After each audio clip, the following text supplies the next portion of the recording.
You're listening to The Journey with Ellie and Erin. Join us every week as we talk about all the things woo, wise and wonderful with our guests and have the bigger, braver, bolder conversations that women should be having so that we can be the change the world needs. Welcome back. Welcome back. You are with The Journey with Ellie and Erin.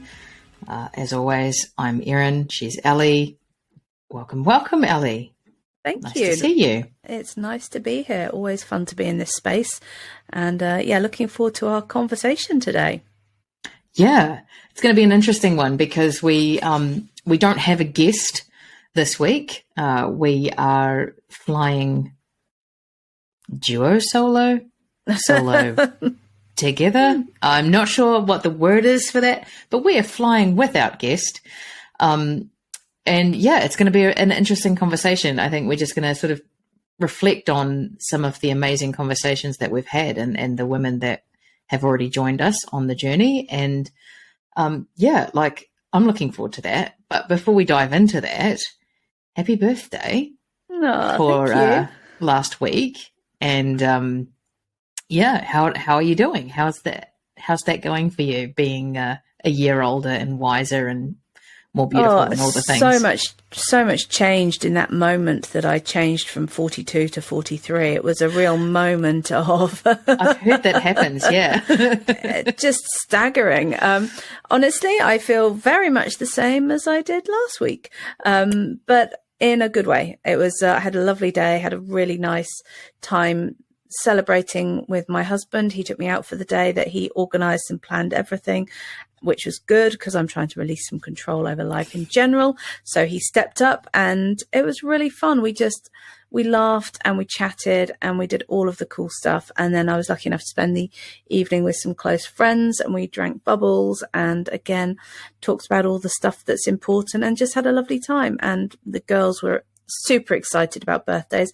I didn't get to open one present myself. They were all opened by everybody else. But I suppose that's one of the things that you get as you become a mum of little people. The unwrapping of presents becomes much more important to them than perhaps to me. So it was lovely. It's been a really nice time, and it was kind of needed. It was.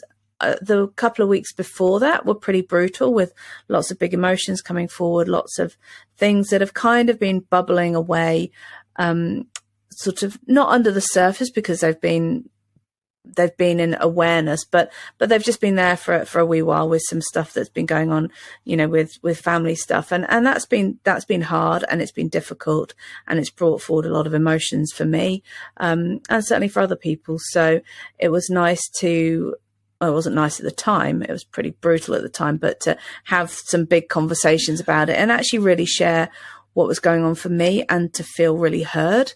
And I think that's one of the big challenges in life, in partnerships, in relationships, is that often we have these big feelings and these big emotions and we want to express them, but being able to express them in a way where you feel heard and you feel accepted for what you're expressing can be very difficult, because of course you're not just dealing with you wanting to share what's going on for you, but it's being handed to someone who of course is witnessing it through their own lenses, their experiences and their feelings.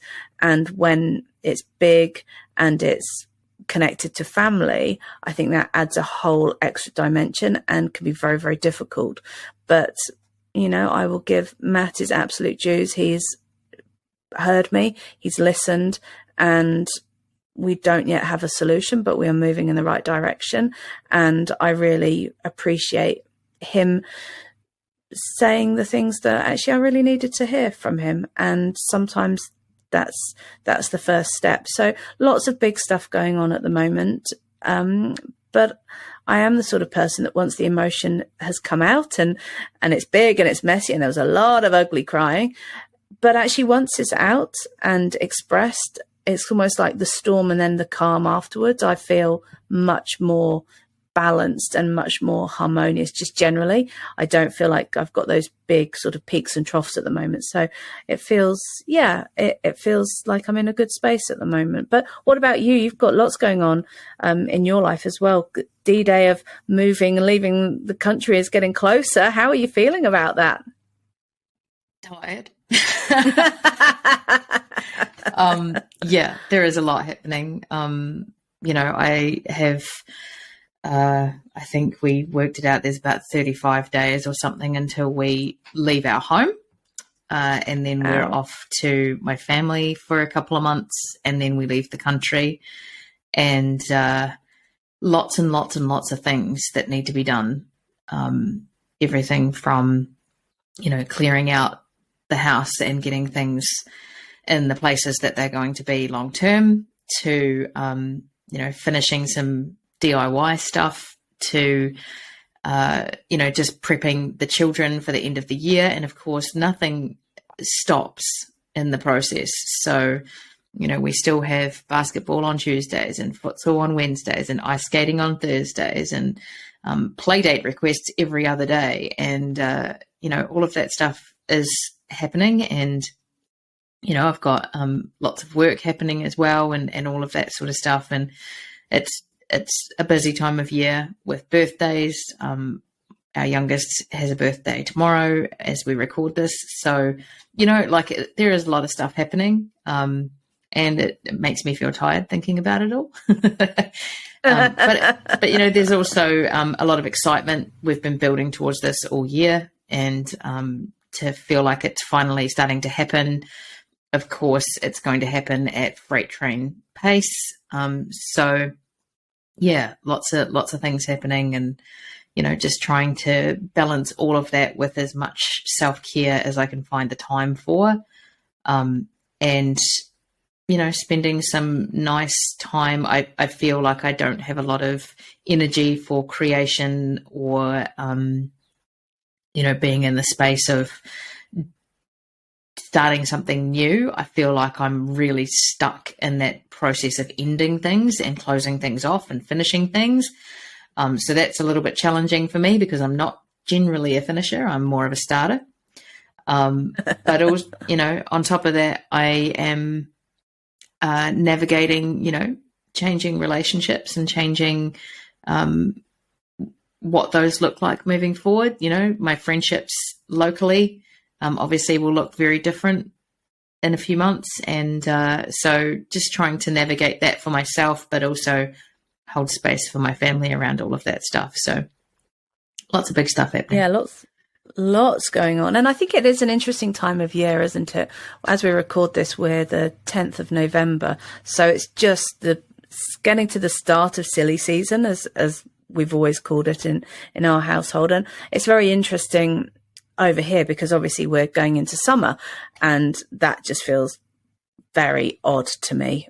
Full stop. Like I still struggle with Christmas being in the middle of the summer holidays. England doesn't get summer, right? Yeah, well, but just having all of this stuff going on when it's warm is like just feels a bit weird. But it feels like the end of a busy year, and a year that has not necessarily been particularly fabulous for anyone. It hasn't been quite such a shit show as perhaps the last 2 years before that, but it's still been pretty close to it in some ways. There's a lot of angst out there. There's a lot of I think there's still a lot of fear out there around what does the future look like.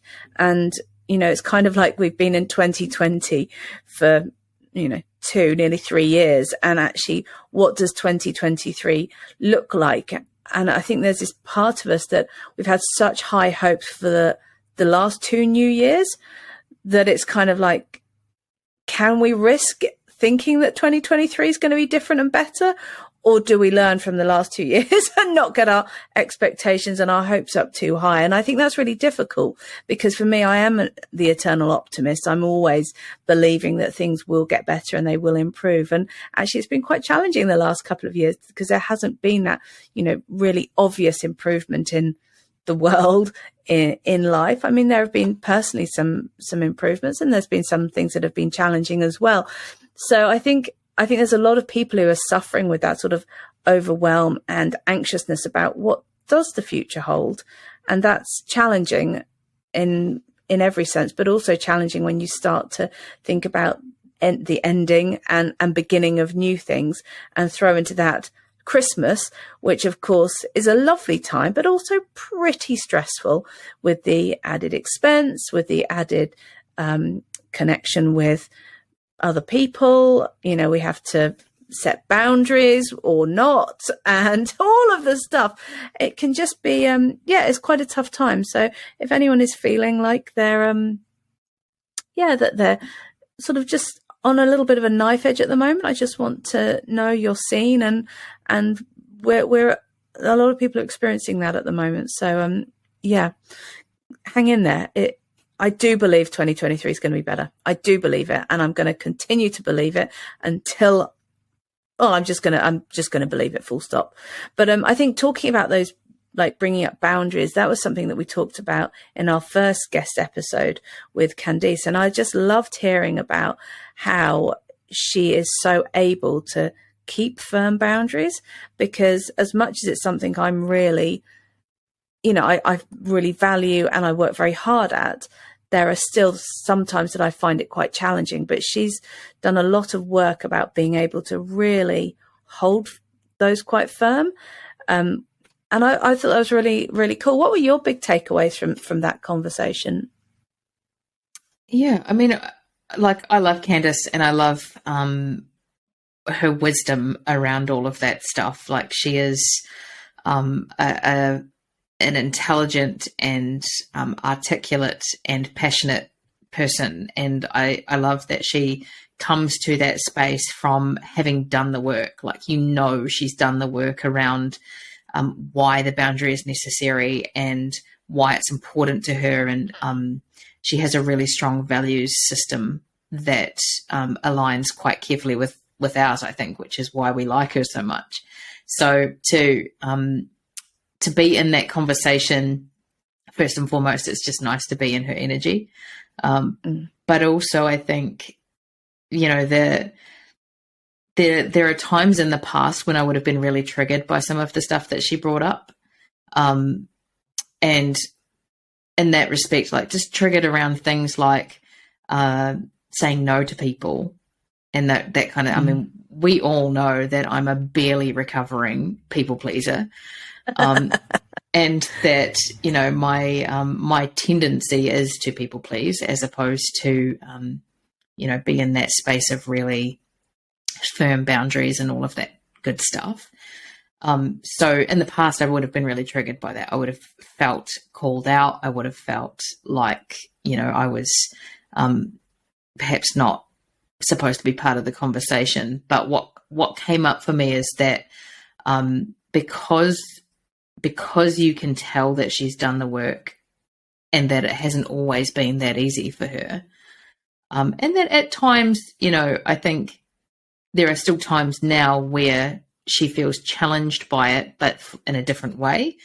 I think it was a really helpful conversation to just kind of see that actually it is possible, but it doesn't come easily. And it's something that we have to constantly, like, it is a journey. We have to constantly be in that space of what's actually important, and what am I prepared to stand on the hill for?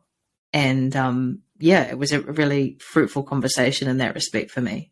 How about you? Yeah, you make a really good point about how you have to put the work in, and that's really challenging sometimes, because sometimes it'd be really nice to just click your fingers and the work to be done, but actually it's not an easy journey all the time.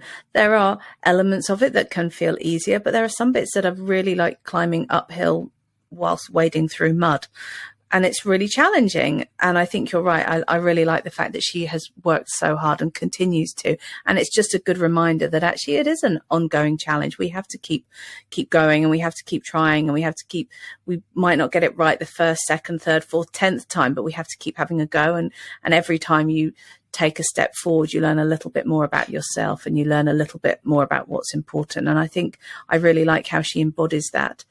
the other thing that I really enjoyed discussing with her was about learning to trust yourself as well, and how she'd come to that realization through the help of somebody sort of providing some reflection when she was going through a particularly tough time, in terms of, you know, talking about she was never going to trust other people. She was never going to trust men. She wasn't going to trust all these. And actually the reflection was, perhaps you need to learn to trust yourself. And I just thought that was such a moment of clarity, that quite often we put it externally. We look to, well, I can't trust so-and-so, or I can't trust men, I can't trust women, I can't trust this, I can't, you know, we externalize it. Whereas actually, if we were able to fully trust ourselves, then that wouldn't actually ever be a problem, because we would trust that whatever we take from any situation is what we're meant to, if that makes sense. So I think that was a really interesting conversation, and I enjoyed her take on that, and how she's again worked through that over time. And it's remembering that the journey is a lifelong journey. We will have some really big wins, and we'll have some moments where we cover lots of ground quickly, but then there's stuff that can take some, you know, decent time in the whole thing, and remembering that is all part of it, part of life's rich pattern, as my mum would say, is really, yeah, I think it's a good reminder to have that sometimes. But no, I love the conversation, and definitely go back and have a listen to it, because she has got so much wisdom and has experienced so much that it was a fabulous conversation. We were then lucky enough to meet Danielle, who you had done a podcast recording with before. And I remember you telling me after you'd spoken to her, she's like, oh my God, this woman is amazing. She's just incredible. Because what did you go and speak about with her? We talked about parenting journeys, and I was featured on her podcast in Pride Month. So we were talking about the fact that, you know, what is it like as a same-sex parent, or the other mother, or the non-biological mother, to raise children and that sort of thing. So we had this really rich and engaging conversation about how that felt. But what was interesting for me was that as soon as we started on that conversation, it became so much more than just what it was intended to be. And I think that's what you get every single time with Danielle, as you start on a particular path, and you go into it intending to, you know, meet minds around one particular thing, and suddenly it's so expansive that there's 50 things you could go into and feel completely inside of all of them.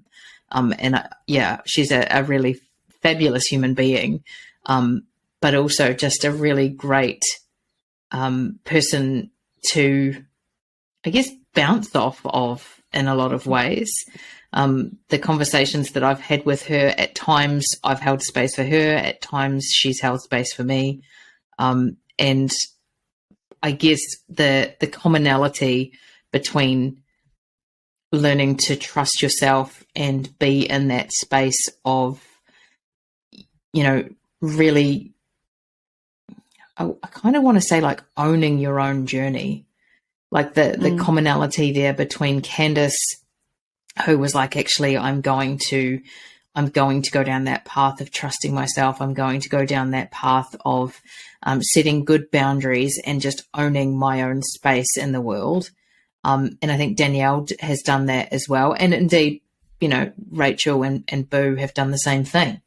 And that's, I guess, the joy of this work that you and I do inside the journey, is that they are all powerful women doing powerful things for themselves.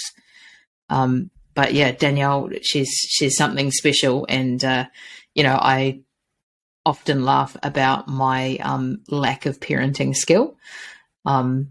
But, you know, she certainly met me where I was at and was like, actually, where you're at is perfectly fine. And so that was a very validating kind of a conversation to have. But that was the first conversation I had with her. What did you take from the conversation we had? Because that was the first time you'd spoken to her. It was. And I think, like you, I thought her approach to supporting parents was just so generous and accepting that it just felt like you could ask any question and there would always be space to explore what had come up. And I just found that really interesting, because parenting itself comes with so much guilt, shame, blame. Oh, just like all of the stuff. Like there's always things coming forward as a parent. Certainly for me, I mean, being a mum was never particularly high on my list of things to achieve in life. It was never, there are some people who really want to be a mum, and that was never really me. I was never too fussed. Now I am one. It's, best job / hardest job in the world. And I had no idea that it would be as challenging as it is. And just being able to talk to somebody who was like, yeah, it is. And that's okay to feel like that. I just felt it was a cool conversation. It alleviated a lot of those extra pressures I put on myself, and I'm sure lots of mums do, and lots of dads as well. We have these, we feel like we need to hold ourselves up to such high standards, and if we don't meet them every time, then we're letting people down. And I think actually just remembering that all you have to do for your children is really to be there, is to just be that person that when they need you, they know that without fail, without judgment, without risk, you will be there for them wholeheartedly. And I felt that was very much something that came through with her approach to supporting parents. And it felt very aligned with the way that I try and parent and how I'd like to be. And I don't always get it right by any stretch of the imagination.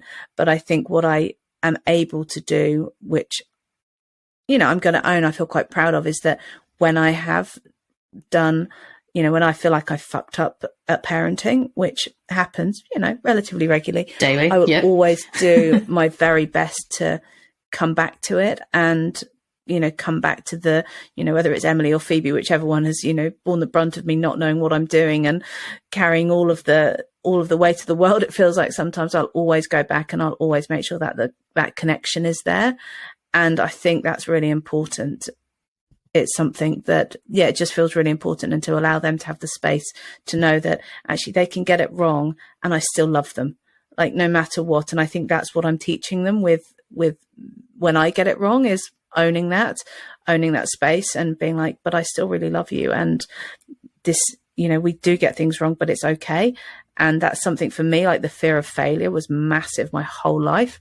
So this gives me, a daily opportunity to practice failing miserably and making the best out of it. Yeah.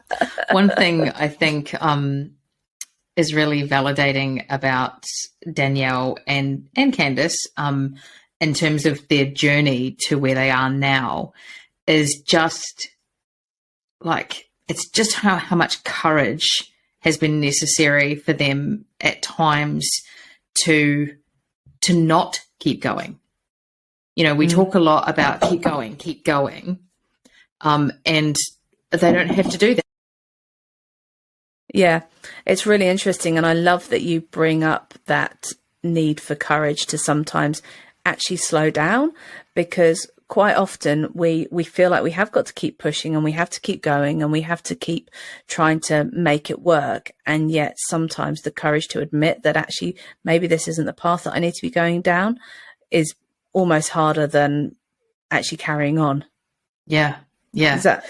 I think that's true. And I think the other thing is it takes a lot of courage sometimes to admit that the path that you're on isn't the path for you, or that it's done and you have to course correct or, go in a different direction or whatever. And being in that space of being able to say, not just to the world, but to yourself, that actually this isn't for me, even though this is everything I've worked towards, is a really big thing. And I think they both sort of exhibit that in different ways. And, so does Rachel and so does Boo. I think, again, it's that commonality across the women that we've already connected with, is that actually that's what we need to be thinking of. Yeah, we absolutely just need to be able to to just be aware of all of the elements and all of the parts of our life, and be able to let stuff go when we need to, but also be able to know when it is worth fighting for and when it is worth pushing for and when it's worth stepping up. And I think that's where I've really enjoyed the conversation with Rachel. And she talked a lot about visibility in business, and it was a much more business-based conversation. But I loved hearing about her journey and hearing about how she created an incredibly successful business over in the UK, and then she came back to New Zealand and things sort of changed. But what she's achieved since being over here is just incredible. She's got a business called She Owns It NZ, and her whole mission is to support women who have got their own businesses to be more visible, to be more successful, to be more brave. And it just felt like everything she was talking about was so aligned with the sort of thing that we talk about.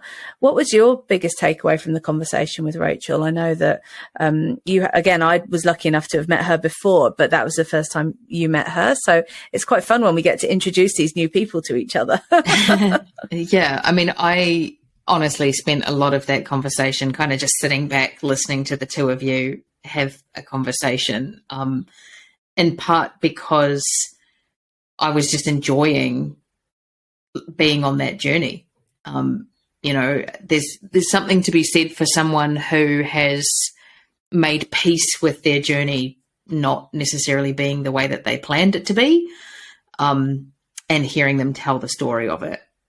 And I think that's what I enjoyed about that conversation the most, was that you can tell that there's been some pretty big stuff happen for Rachel over the years, like big moments that have kind of changed her or challenged her and, course corrected and all of those things. And you just get a real sense that she's made peace with all of that.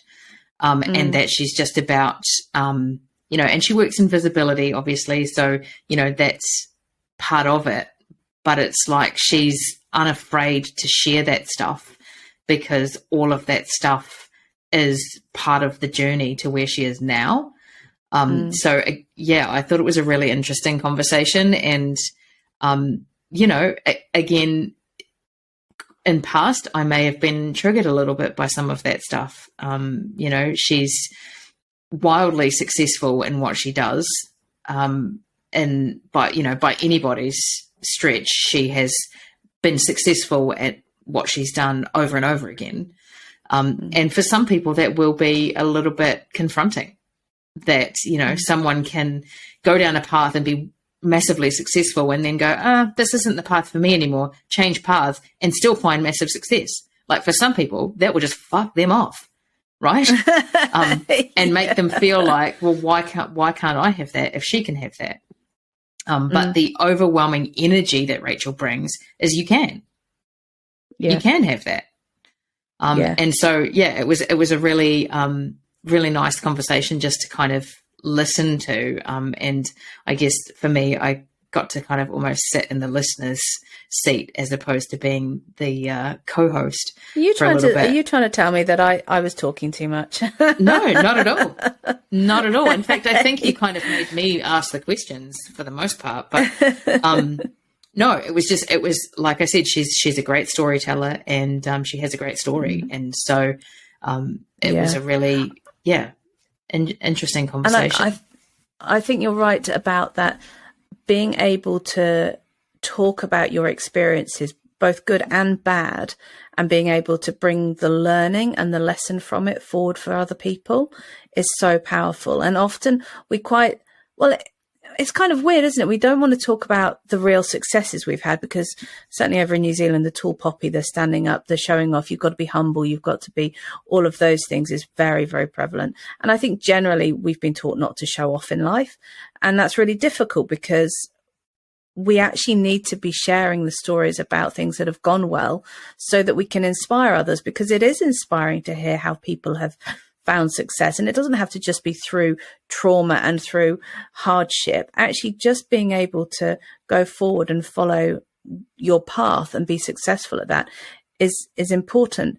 And at the same time, sometimes talking about those difficult things that we've experienced, those stories about times when times have been hard, or we've faced our fears and it's been difficult, they can feel very challenging to share as well, because they're very raw, and it means being vulnerable. And that vulnerability comes, well, it can feel like it's coming at a cost of sort of, you know, it's that whole sort of standing naked in the middle of the shopping mall. It's like you can witness everything. And that's just, not that I've done that.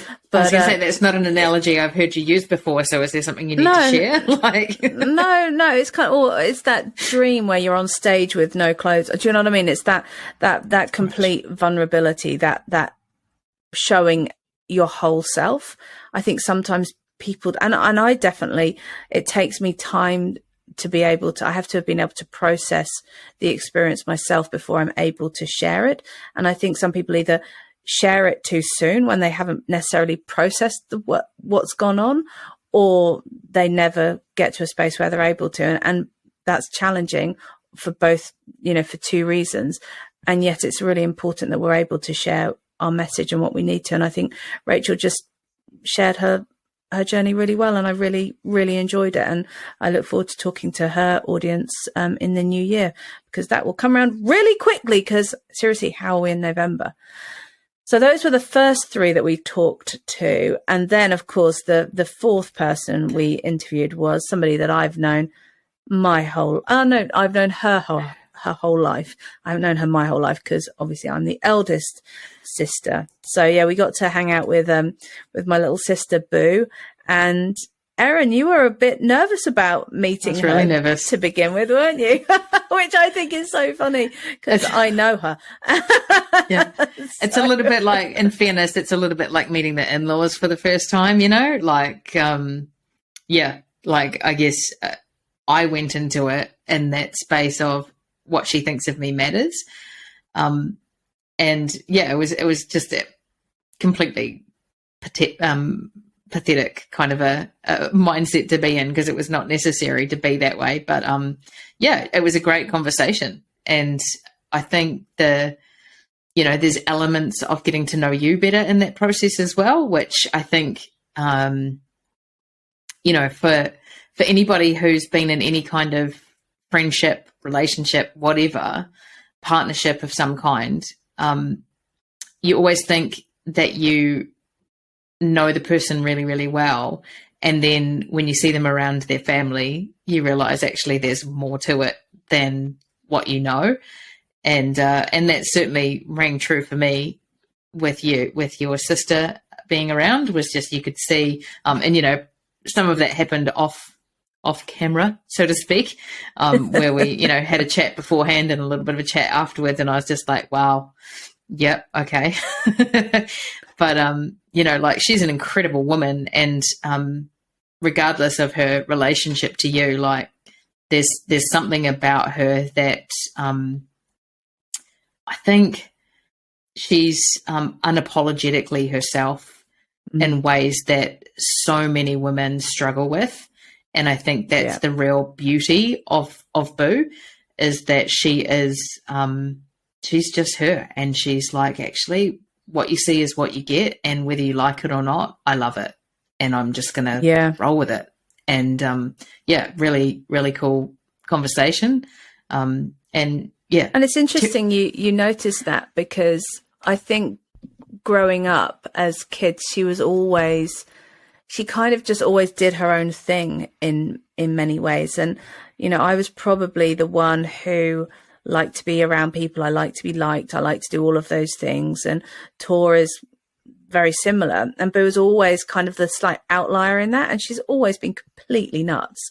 Like, she is the girl who we went to, we were going to an 80s party, and we're talking, this is a girl who nearly wore just a leotard into a nightclub to go as, I think it was the woman from Flashdance or something like that.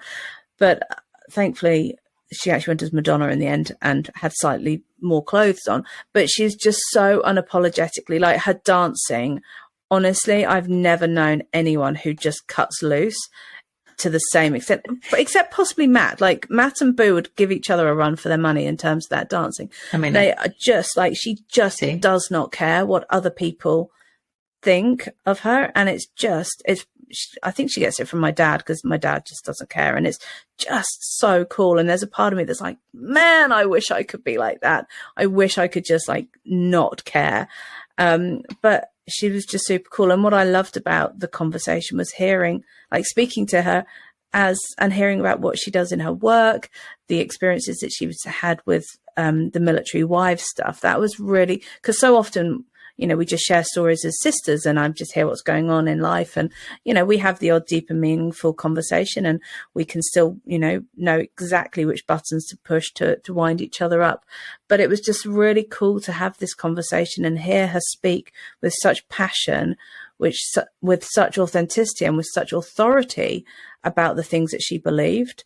And yeah, I just loved it. I thought what she talked about in terms of being able to accept the changes in your body were just brilliant. Like, I've not heard her talk about that to that extent before, and to ask her questions that I've wanted to probably ask, the fact that I knew she struggled with body image at school and had various challenges, to be able to hear her talk about all of that was, yeah, it was amazing. I really appreciated the opportunity to do that. And, also just, it's always nice to hang out in her energy, because she makes me happy. Yeah. Yeah. Isn't it interesting?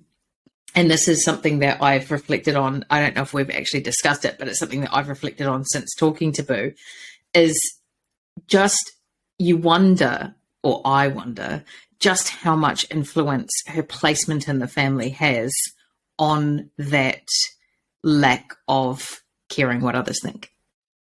And I reflect on it from a place of my brother being the youngest of three.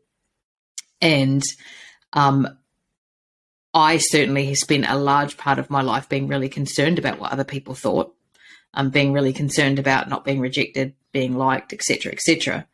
I don't think my brother has ever had that. I've never seen that in his life play out in a way that makes me think that he has anything but total confidence to just be who he wants to be. And I wonder if that, like, we always used to joke that, my cousins and I used to joke about the fact that, by the time they get to the third kid, they actually don't even care what they're doing, as long as they're like not in their face. As long as they're fed and clothed, they can do what they like. Whereas the first child, and certainly the second as well, to a lesser extent, is very much raised with this is what you should be doing. This is what you like, and you have extra responsibility and all of that stuff. And that sounds very much like an older child having a war about being an older child, but it's not. Hey, you can always have space to do that here, because I am also the eldest child. Of three. So yes, it is really hard being the eldest of three, and we ought to be given prizes and awards for it. Quite simply, or at least daily recognition from the younger siblings. What a great job we did. yeah, we took the hit, team. But totally. But I do wonder how much that played a role in Boo just being able to be Boo and not care what other people think. I mean, she had the blessing of being totally accepted and loved for who she was by the two most important other people in her life, being her sisters. Outside of her parents, obviously. And I think that that plays a really big part in how we shape our identity in the world. And, if you use the dancing analogy, I kind of imagine that she'd be a little bit like a giraffe on roller skates on the dance floor, like just all over the place and all limbs and flying around. But actually there's something really charming about that when it comes to people like Boo, because that comes just purely from being connected to who they are and not even noticing if there's anyone else on the dance floor or not. And it's really something to admire in people, I think. And she brings that kind of energy to just about everything that she does. And that was evident in the conversation. So it was a really nice conversation to be part of. Yeah. And if anyone wants to hear the story of how I can't even remember the journey that she went across Norway. She did a great rendition of exactly what happened. Well, I say that it was relatively detailed, but I'd probably suggest checking it on Wikipedia just to make sure that that the right things were in the right place. But no, it was amazing. And hearing her talk about her trip where she basically learnt to cross country ski in 2 days and then did a 5-day trek on skis, I think just sums up the sort of person she is. She just does She's it relatively and doesn't even fearless, really think about it, isn't she? Yeah. Like, oh, and that's, she's completely fearless. you know, completely completely something that makes people like me really uncomfortable. That she's just like totally fearless and just goes out and does, and you know, but again, she identified for us and was kind enough to kind of let us in on her thought processes there. That she's really had to work at that. That is something that she's like, I might appear fearless, but I put myself in situations where I feel fear so that I can be fearless. You know, like it's not just and that's, I guess, one of the things that came up for me in the conversation with Boo is just how much consciousness she brings when it doesn't appear to have any consciousness behind it. Like it just kind of, she just puts this energy out into the world like, this is how I am. But actually there's all this work going behind that to push herself, to grow, to challenge herself.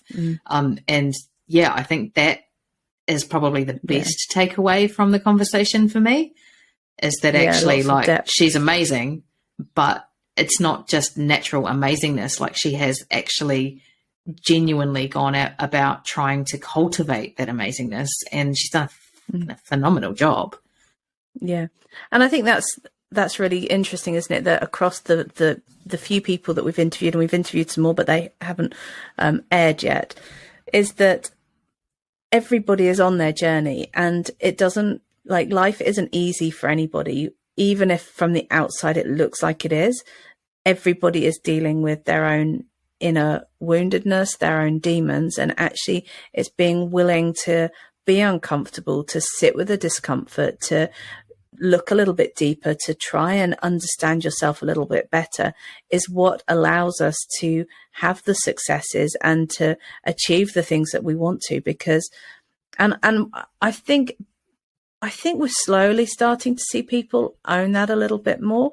But for a really long time, it's been very much about just showing the shiny part of ourselves. And I think social media played a big part of that. We only want to see the really shiny bits. And now we're starting to, now it doesn't have to be the depths of despair or the shiny bits. I think there's sort of a level of normality that's starting to come through. And that feels really refreshing, is that it doesn't always have to be really hard, and it doesn't always have to be really easy. Sometimes it just is, if that makes sense. And I think if we can start to be okay with being wherever we are, that makes taking a step forward easier. If we're not fighting against anything, we can actually start to move forward to where we want to be. And just own who we are. Like, there's no one else. Like, there is no one as unique and special and interesting as you. And just like there isn't anyone who's the same as me. And we have to be able to see that as a real positive, rather than oh, well, I'm not as good as so-and-so, or so-and-so can do something better than me. Actually being able to accept who we are, and that we bring something that nobody else can, is such a strength. And yet I don't think we're very good at necessarily owning that, again, because it might feel like we're showing off a bit. I mean, I think there are lots of people in my world who would see it as a positive that I'm the only one of me. My parents would be the first ones. But I agree with you. I think the learning that we've been able to take away from the first few conversations that have aired with guests is really about just how much easier we can be with ourselves when we accept we are where we are, and when we commit to, I guess, actively working towards where we want to be. I think that's probably the thing that comes up for me most when I think about the four women that we've talked about, is that at some point, at various points, they have had to really look at where they are and where they want to be, and actively make choices to do the work, change tack, think about, like, is this the right thing? What do I need to get to the next thing? Sometimes that looks like changing relationships. Sometimes that looks like changing work. Sometimes that looks like challenging yourself to do something different. Sometimes that looks like going on a parenting journey or moving across the world or whatever. But I think the humanity that shows in the conversations, the fact that we can look at all of them and go, actually, there's something about them that is the same as us. And yet we focus so much on the difference all the time. You know, we look around us, and social media feeds that for sure. You know, we look at the people around us and we go, I want what she has. I want what she has. Why does she have that and I don't? Actually, like, being able to sit in the energy of sameness and to say that actually, like, there is real commonality across all of our journeys, regardless of what they look like. I think that's really powerful. And it's a real blessing to be able to be in that space as frequently as we are in the work that we do. Yeah. Well, lots more awesome women to come, and lots more fabulous interviews to share. But that's been, I've really enjoyed the conversation, just going back and reflecting on what we've learned from these incredible women who've given up their time to share their journey with us. And we'd love to hear feedback. You know, what have been your takeaways from the interviews? What have been your takeaways from today's conversation? I think that's really important. We want to be able to make sure that we are sharing what is supporting and helping. So if you have any feedback or comments, please let us know.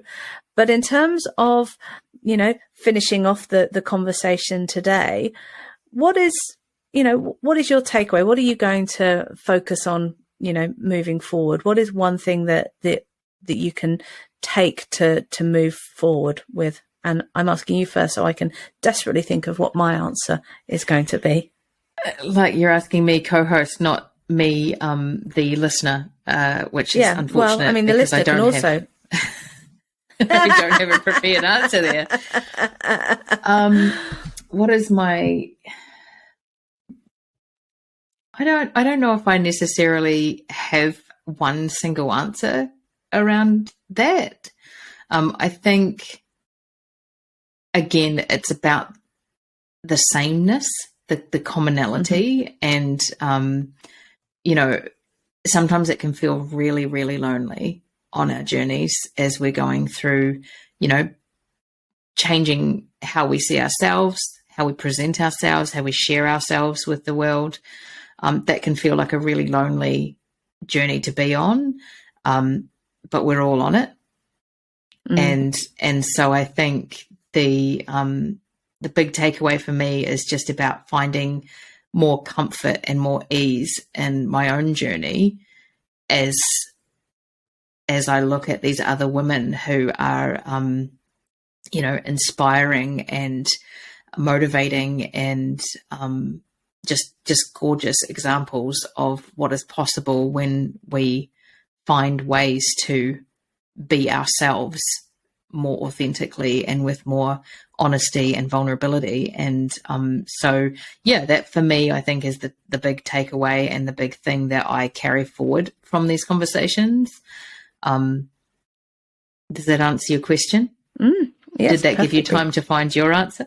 It did, just about, yes. For me, it's that trust in who we are. So a similar sort of take from you, but actually being able to really know that when we are able to trust ourselves, when we are able to take what we know, what we think, what we feel, and trust it and use it to guide us, then we can know that we're always on the right path.